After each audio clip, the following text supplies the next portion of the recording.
예수님께서 때가 되어서 그리스도로서의 사역을 시작하신 후에도 예수님을 믿는 사람보다 믿지 않는 사람들이 압도적으로 많았습니다. 예수님이 뭔가 특별한 능력을 가지고 있다. 저분은 뭔가 특별하다라고 그런 생각에는 대부분 이견이 없었습니다. 저 사람이 뭔가 특별한 사람이다라고 하는 것은 누구나 공감하는 바였지만 이 사람이 그래서 그리스도인가라고 하는 그 질문, 이 나사렛 출신인 젊은이가 우리가 그토록 기다리던 그 구원자인가라고 하는 그 물음에 그렇다라고 대답할 수 있는 사람이 많지 않았다라고 하는 겁니다. 물론 예수님을 따르던 제자들과 또 함께 따라다니던 무리들 중에는 예수님을 일찍부터 그리스도로 믿고 고백하던 그런 사람들이 있기는 있었습니다. 마태복음 16장 15절 이하에 보면 우리가 잘 아는 베드로의 고백이 나옵니다. 이렇게 되어 있습니다. 이르시되 너희는 나를 누구라 하느냐? 시몬 베드로가 대답하여 이르되 주는 그리스도시요 살아계신 하나님의 아들이시니이다 라고 이렇게 대답합니다. 예수를 그리스도로 알아보고 믿는 사람의 어떤 모범적인 답변이 바로 여기 있죠. 주는 그리스도시요 살아계신 하나님의 아들이시니이다 라고 그렇게 대답했다는 것. 그런데 이 정도의 대답을 할 수 있는 사람이 결코 많지가 않았다라고 하는 겁니다. 대부분의 사람들은 이전에 구약성서 시대에 있었던 그 선지자들 있지 않습니까? 그 선지자들의 그냥 계보를 잇는 그런 사람 정도, 그런 정도로 예수님을 이해했습니다. 바로 앞에 있는 14절 말씀에 이런 기록이 있습니다. 이르되 더러는 세례 요한, 더러는 엘리야, 어떤 이는 예레미야나 선지자 중에 하나라 하나이다 라고 되어 있습니다. 이 이름들도 물론 영광스러운 이름들입니다. 대단한 인물들임에는 틀림이 없지만 그리스도라고 하는 것은 전혀 다른 차원의 의미를 가지고 있었습니다. 온 민족의 구원자이고 하나님께서 보내시기로 오래전부터 약속하신 그분이시고 하나님의 아들이다라고 하는 겁니다. 이사야 11장 1절 말씀 그 이하에 가보면 이런 구절이 있습니다. 이새의 줄기에서 한 싹이 나며 그 뿌리에서 한 가지가 나서 결실할 것이요 그의 위에 여호와의 영 곧 지혜와 총명의 영이요 모략과 재능의 영이요 지식과 여호와를 경외하는 영이 강림하시리니 라고 그렇게 기록되어 있습니다. 장차 오실 그리스도에 대한 그런 예언의 기록입니다. 옛날부터 이런 기록을 가지고 사람들이 그리스도를 기다렸다라고 하는 겁니다. 이새의 줄기라고 하는 것은 다윗의 가문을 이야기합니다. 그 다윗의 가문에서 태어날 이 그리스도는 여호와의 영이 그의 위에 머물러 있는 그런 존재다라고 하는 거예요. 또 이 그리스도가 오시는 날에 일어날 일에 대해서도 또 묘사하고 있는데 이렇게 기록되어 있습니다. 6절 이하의 말씀인데 그때의 이리가 어린 양과 함께 살며 표범이 어린 염소와 함께 누우며 송아지와 어린 사자와 살찐 짐승이 함께 있어 어린아이에게 끌리며 암소와 곰이 함께 먹으며 그것들의 새끼가 함께 엎드리며 사자가 소처럼 풀을 먹을 것이며 젖먹는 아이가 독사의 구멍에서 장난하며 젖된 어린아이가 독사의 굴에 손을 넣을 것이라. 있을 수 없는 일들이 여기 다 모여 있지 않습니까? 현실 속에서 있을 수 없는 일들이 여기에 다 집대성되어 있습니다. 화해할 수 없는 존재들끼리 화해하고 함께 즐거워할 수 없는 종들끼리 평화를 이루어가는 세상이 여기에 나와 있다는 겁니다. 그런 세상이 오게 될 것이라는 말씀인데 그게 바로 언제냐면 그 그리스도가 그 구원자가 이 땅에 오시는 그날 이와 같은 세상이 이루어질 것이다 라고 그렇게 예언되어 있다는 거예요. 이게 이스라엘 백성들에게 예언되어 있는 그리스도의 모습입니다. 그런데 그런 기대를 갖고 있던 사람들인데 그것에 비해서 눈앞에 보이는 예수님의 모습은 상당히 부족해 보였습니다. 저 허름한 차림에 나사렛 출신 예수라는 그 사람이 그럼 정말로 그런 그리스도인가? 그가 오면 세상이 바뀐다고 했는데 그런 사람이 바로 저 사람인가? 그렇게 받아들이기는 쉽지 않았을 것이다라는 거예요. 그래서 저 예수라고 하는 인물이 뭐 엘리야, 잘 쳐줘봐야 엘리야, 예레미야 같은 선지자 정도는 뭐 그럴 수 있다라고 생각하지만 그리스도까지는 아닐 것 같은데 라고 그렇게 생각하는 사람들이 대부분이었다는 겁니다. 그런데 예수님께서는 그리스도로서의 사역을 시작하시면서 처음부터 매우 파격적인 행보를 이어가셨습니다. 안식일을 누구도 범하지 못했는데 그 안식일에 병자를 고치시거나 또 정결법상으로 가까이에서는 안 되는 사람들이 있었는데 가장 대표적인 인물이 나병 환자들이죠. 그런데 그 나병 환자를 치료해 주셨습니다. 게다가 죄인으로 낙인 찍은 세리들, 이방인들과도 함께 식사를 하셨어요. 당시 유대 사회에서 함께 동석해서 식사한다, 같은 식탁에서 밥을 함께 먹는다라고 하는 것은 좀 지금의 것과는 확실히 다른 그런 의미를 가지고 있었습니다.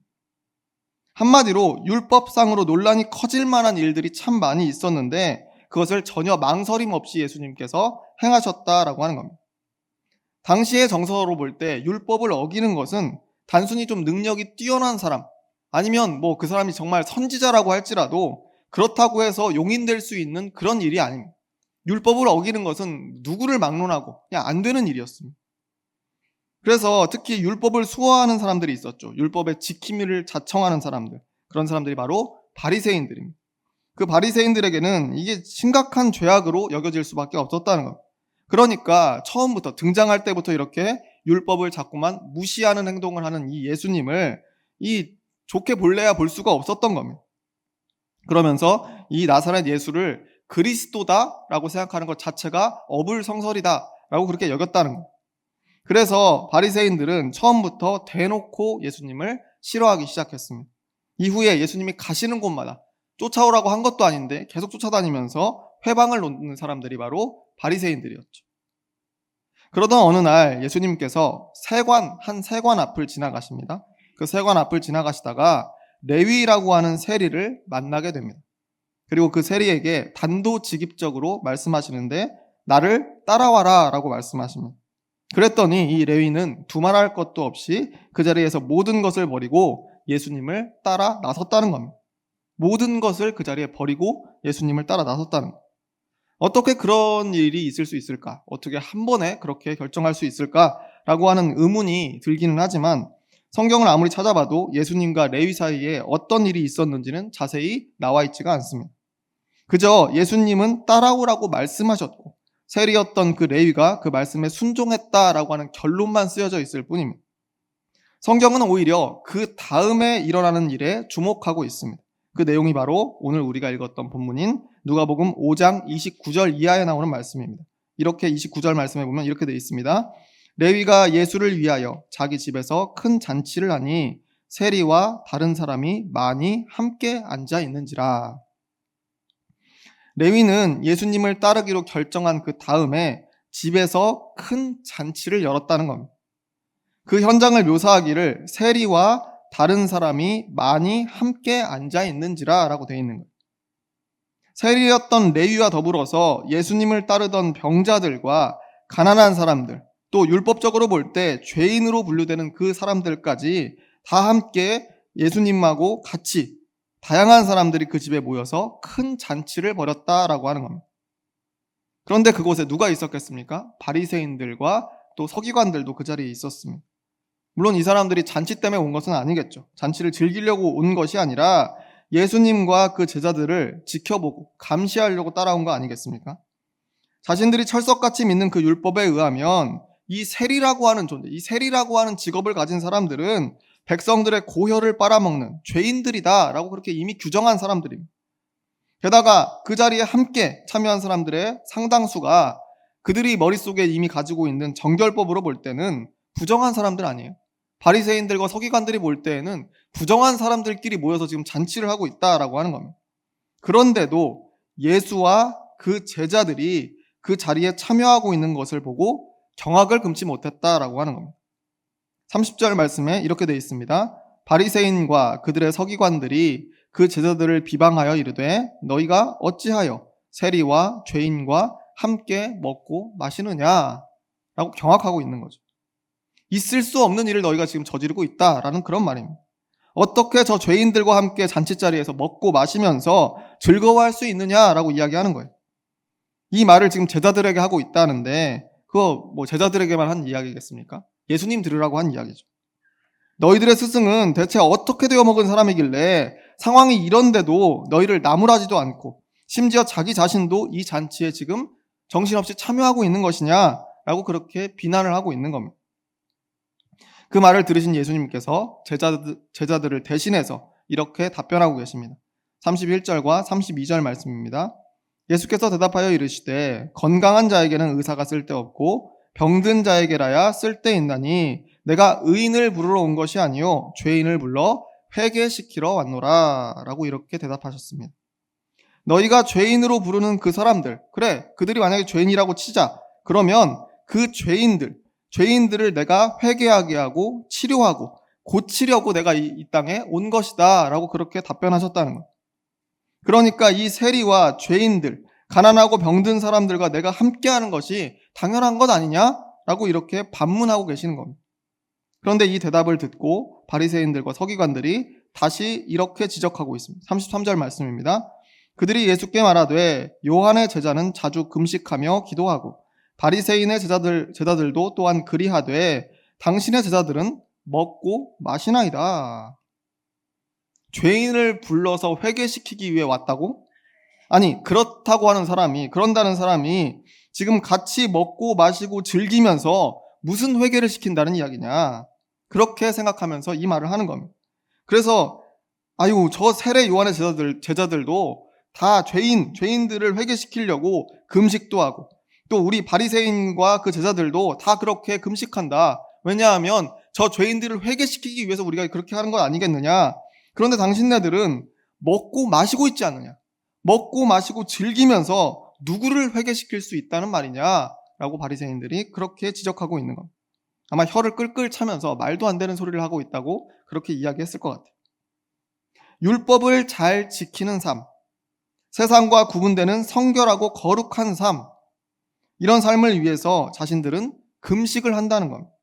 당시에 바리새인들은 적어도 일주일에 2번씩 시간을 정해두고 금식을 했다라고 하면 자신들도 물론 먹고 마시고 즐기고 싶은 그런 욕망이 있지만 꾹 참고 죄인들을 회개시킬 만한 선생으로서 살아가기 위해서 일주일에 2번 이상 금식하면서 노력하고 있지 않느냐라고 그렇게 따지고 있는 겁니다. 다시 말해서 죄인들을 구원하겠다는 말을 하면서 그들과 함께 먹고 마시는 것은 도통 앞뒤가 맞지 않는 궤변이다라고 그렇게 이야기하는 거예요. 사실 애초에 바리새인들 그리고 서기관 이 사람들도 죄인을 회개시키려고 애쓰는 사람들입니다. 우리가 부정적인 어떤 이미지를 가지고 있지만 이 사람들도 죄인을 회개시키기 위해서 노력하는 사람들이에요. 그래서 율법을 사람들에게 가르치는 거죠. 그 죄인을 회개시키기 위해서. 잘못된 길을 바로 잡기 위해서 가르치는 겁니다. 율법을 준수하는 삶을 살아가게 하려고 그들이 그렇게 노력했다는 거예요. 그러니까 예수님께서 내가 죄인을 불러 회개시키려고 왔다라고 하시는 그 답변 그 자체는 그들도 부정하지 않았을 겁니다. 그런데 문제는 그 회개시키는 방법이 마음에 안 들었던 거예요. 같이 잔치에 참여해서 함께 기뻐하고 즐거워한다? 회개시킨다는 사람이 같이 먹고 마시면서 어떻게 회개를 시킨다는 말인가? 이건 말도 안 된다라고 그렇게 생각했던 겁니다. 이 바리새인들이라는 사람들은 율법 교사였죠. 율법 교사로서 자기들 스스로 그 율법을 철저하게 지키기 위해서 부단하게 노력하는 사람. 부단하게 노력한다는 말로 부족하죠. 그냥 인생을 걸었던 그 사람들이. 그렇게 자기 삶에 대한 자신감이 있었기 때문에 그 자신감을 바탕으로 다른 사람들에게 선생 노릇을 하던 것이 바리새인들이었어요. 그래서 이 바리새인들은 백성들을 가르치고 평가하고 꾸짖고 정죄해서 잘못된 그들의 삶을 바로 잡으려고 최선을 다하는 사람들이었다는 겁니다. 사실 이것만 보면 지극히 상식적인 사람들 아니겠습니까? 방법 자체가 상식적이잖아요. 사람들이 무엇을 잘못했는지 가르쳐야 될 거 아니에요. 그러다 보면 꾸중내고 혼내야 되지 않겠어요? 잘못된 길을 가는데. 그래서 올바른 길을 가도록 하는 것이 세상의 상식이자 이스라엘의 오래된 전통이었다라고 하는 겁니다. 그런데 예수 당신은 죄인들을 회개시키려고 한다는 사람이 흥청망청 함께 먹고 마시며 즐긴다? 그렇게 해서 죄인들을 어떻게 회개시키겠다는 말이냐? 이건 거짓이다 라고 그렇게 말하고 있는 거예요. 그랬더니 예수님께서 이렇게 대답하십니다. 34절, 오늘 본문 34절 말씀인데 예수께서 그들에게 이르시되 혼인집 손님들이 신랑과 함께 있을 때에 너희가 그 손님으로 금식하게 할 수 있느냐? 이것은 사실 결정적인 대답입니다. 구약 성서 때부터 내려온 전통으로 볼 때 혼인집의 신랑이라고 하는 것은 늘 하나님을 뜻했습니다. 하나님을 뜻하는 단어가 바로 신랑이었습니다. 여기서 예수님이 혼인집을 비유하신 것은 이 신랑이라고 하는 사람이 바로 하나님의 아들 그리스도라고 하는 그 의미를 여기 담고 있는 거예요. 그러니까 지금 이 레위의 집에서 열린 이 잔치는 마치 신랑을 맞이한 혼인집과 같다는 거죠. 그 신랑은 바로 예수님 자신을 이야기하는 것이고, 이 예수님을 그리스도로 믿는 사람들이 여기에 모여 있기 때문에 먹고 마시면서 즐거워할 수밖에 없다라고 그렇게 이야기하는 거예요. 다시 말해서 그리스도를 알아본 사람들은 지금 이 상황에 함께 잔치에 참여하는 것이 당연하다라고 하는 그런 말씀을 하고 계신 겁니다. 한 죄인이 자신의 삶을 회개하고 거듭난 삶을 살게 되는 것은 바리새인과 서기관들이 율법책을 들고 나서서 정죄하고 혼내서 가능한 일이 아니라는 것. 그게 가능했으면 이미 거듭나서 새 삶을 사는 사람들로 온 유대 땅이 가득했어야 맞지 않겠습니까?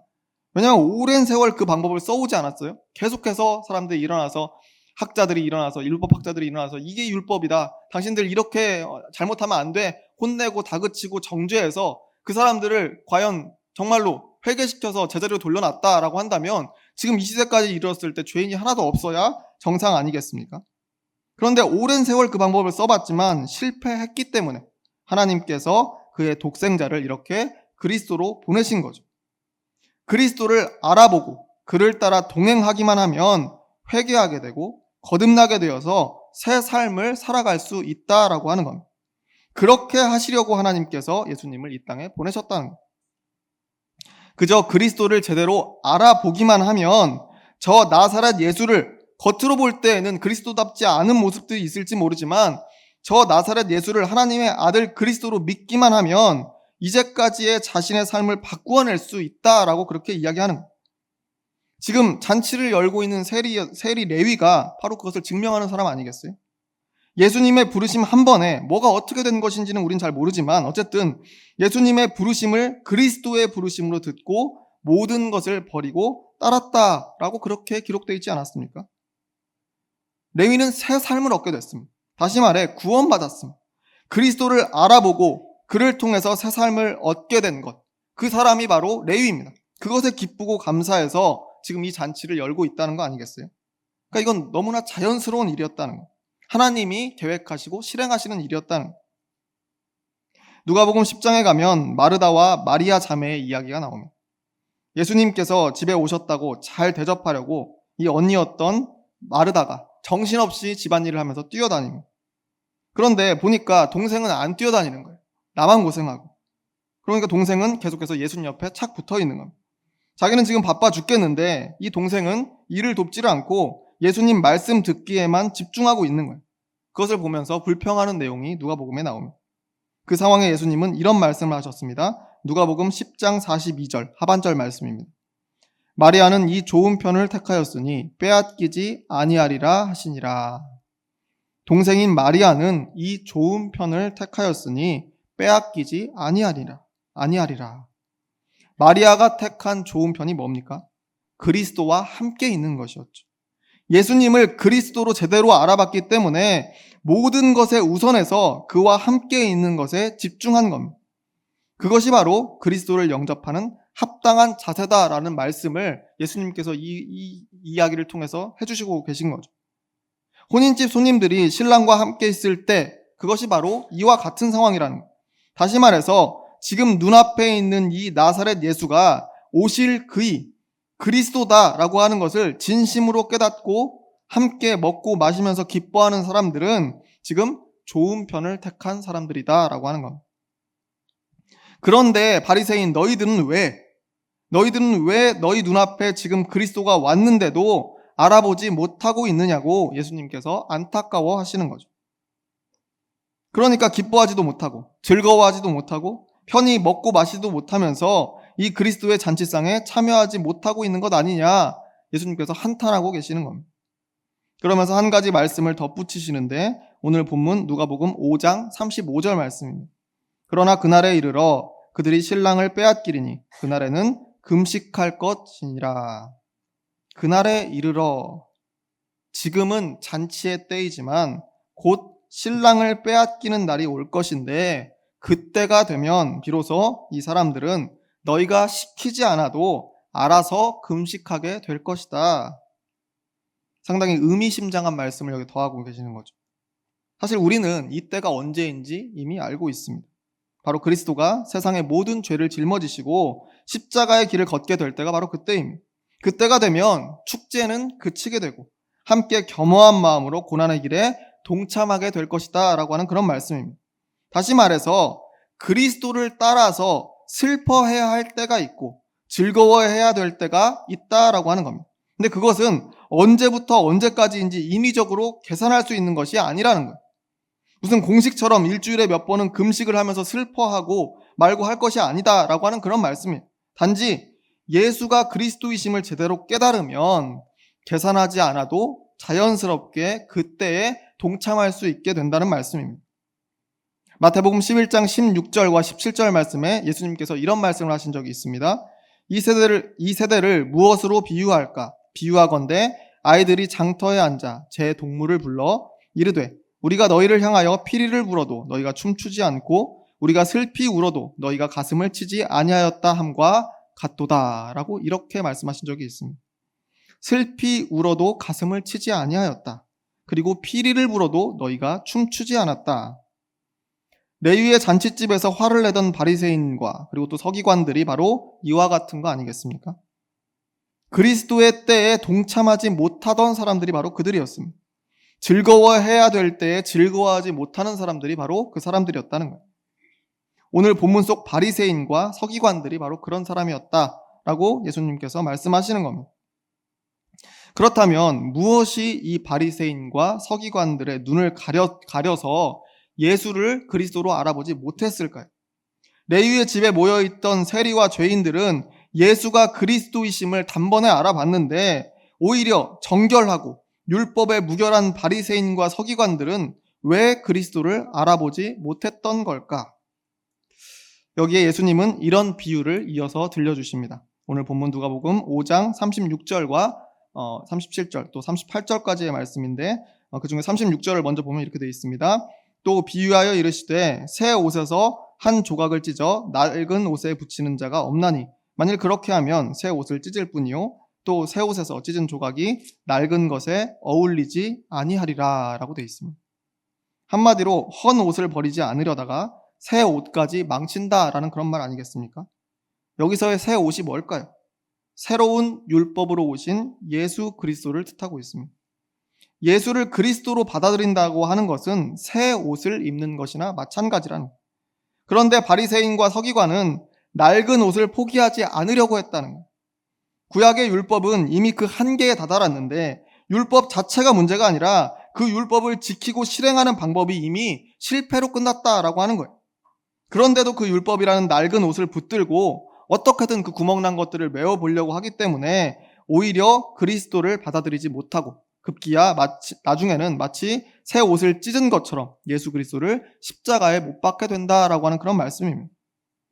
또 이어지는 37절 이하에서 이런 비유를 하십니다. 새 포도주를 낡은 부대에 넣는 자가 없나니 만일 그렇게 하면 새 포도주가 부대를 터뜨려 포도주가 쏟아지고 부대도 못 쓰게 되리라. 새 포도주는 새 부대에 넣어야 할 것이니라. 이런 비유 말씀도 하셨습니다. 여기서도 새 포도주는 예수 그리스도를 뜻합니다. 그리고 낡은 가죽 부대는 율법이죠. 지금 바리새인과 서기관들은 이 낡은 율법의 부대를 못 버리고 있는 거예요. 붙들고 있는 거예요. 그러니까 그리스도, 새 포도주로 오신 그리스도를 그 안에 담아낼래야 담아낼 수가 없었다는 거예요. 그래서 새 포도주는 새 부대에 넣어야 할 것이니라. 새 부대에 담는 사람들, 그 사람들이 바로 오늘 레위의 잔치에 함께 참여한 사람들, 바로 그리스도를 알아본 사람들이죠. 그 사람들이 오히려 튼튼한 새 가죽 부대였다라고 하는 겁니다. 비록 행색은 초라하고 여러 가지 조건들은 바리새인들보다 못했을지 모르지만 오히려 그들이 튼튼한 새 가죽 부대였다라고 하는 말씀입니다. 그러면서 예수님은 마지막으로 이 말씀을 덧붙이고 계십니다. 39절 말씀입니다. 묵은 포도주를 마시고 새 것을 원하는 자가 없나니 이는 묵은 것이 좋다 함이니라. 이미 오래된 묵은 포도주를 마셔온 사람은 새 포도주를 마시려고 하지 않는 법이다라는 그런 말씀입니다. 이건 바리새인과 서기관들의 현실을 진단하는 결정적인 말씀이죠. 이 사람들은 이미 율법으로 묵은 포도주를 마셔왔던 사람들입니다. 그렇기 때문에 새 포도주이신 예수 그리스도를 마시려는 시도 자체를 거부하고 있다라고 하는 거예요. 입으로는 그리스도를 기다린다. 입으로는 우리도 구원자를 기다리는 사람들이다. 라고 그렇게 하면서도 막상 그들의 본심은 이미 자신들에게 익숙한 방법으로 계속 살아가기 원하는 사람들이었다는 겁니다. 그렇기 때문에 이 사람들은 예수님을 눈앞에 보면서도 그리스도로 알아보질 못했습니다. 이미 그리스도를 제대로 알아본 사람들이 함께 먹고 마시면서 기뻐하는 잔치자리에 오히려 이 사람들은 참여할 수가 없었다라고 하는 겁니다. 세리였던 레위는 예수님께서 그리스도이신 것을 제대로 알아봤습니다. 낡은 옷을 버리고 새 옷을 입었고 묵은 포도주를 버리고 새 포도주를 마신 사람이 레위입니다. 예수님의 말씀을 듣고 모든 것을 버리고 그분을 따랐다는 것은 낡은 가죽 부대를 버리고 자신을 새 부대로 만들어서 새 포도주를 자신의 삶에 담은 거죠. 레위뿐만이 아닙니다. 레위의 잔치에 참여한 모두가 바로 그런 사람들이었다는 거예요. 그리스도를 알아본 사람들은 그것이 가능했다는 거예요. 우리는 지금 그리스도의 오심을 기대하는 대림절을 지나서 또 성탄절을 넘어서 이제 2025년의 마지막 주일을 지내고 있습니다. 그럼 우리는 이때쯤 우리 스스로를 점검해 봐야 될 것 같습니다. 그분은 오셨는데, 그리스도는 오셨는데, 그럼 우리는 그리스도를 알아볼 줄 아는 사람들인가? 어떻게 하면 오늘 본문 속 레위처럼 우리도 그를 한 번에 알아보고 그의 부르심에 바로 응답하여서 내 삶을 바꿔낼 수 있는가? 그 잔치에 참여했던 사람들이 그리스도를 영접한 비법이 무엇일까? 그 방법이 무엇일까? 그런데 오늘 본문은 그 방법에 대해서 알려주지 않고 있습니다. 다만 오신 그리스도를 알아보지 못했던 바리새인과 서기관들을 통해서 우리가 가지 말아야 할 길을 알려주고 있을 뿐입니다. 습관적인 신앙, 그 묵은 포도주를 끊어낼 줄을 우리는 알아야 됩니다. 오래된 신앙의 형식들, 그 낡은 가죽 부대를 버리고 새 부대를 준비할 줄 알아야 된다는 거예요. 닳고 다른 내 매일의 일상, 그 낡은 옷을 그대로 기워 입으려고 하지 말고 과감하게 새 옷으로 갈아입을 수 있어야 된다는 말입니다. 낡아진 내 신앙과 삶에 미련을 두지 않으면 그래서 언제든 우리의 신앙과 삶이 새로워질 준비가 된 채로 살아간다라고 한다면 레위처럼 그리스도를 확실히 알아보고 거듭난 삶으로 구원에 이르게 될 것이다. 저는 그렇게 믿습니다. 이 믿음을 함께 마음에 새기면서 그리스도를 알아보고 그 기쁨의 잔치에 참여하는 저와 여러분이 모두 되시기를 주의 이름으로 축원합니다. 기도하겠습니다.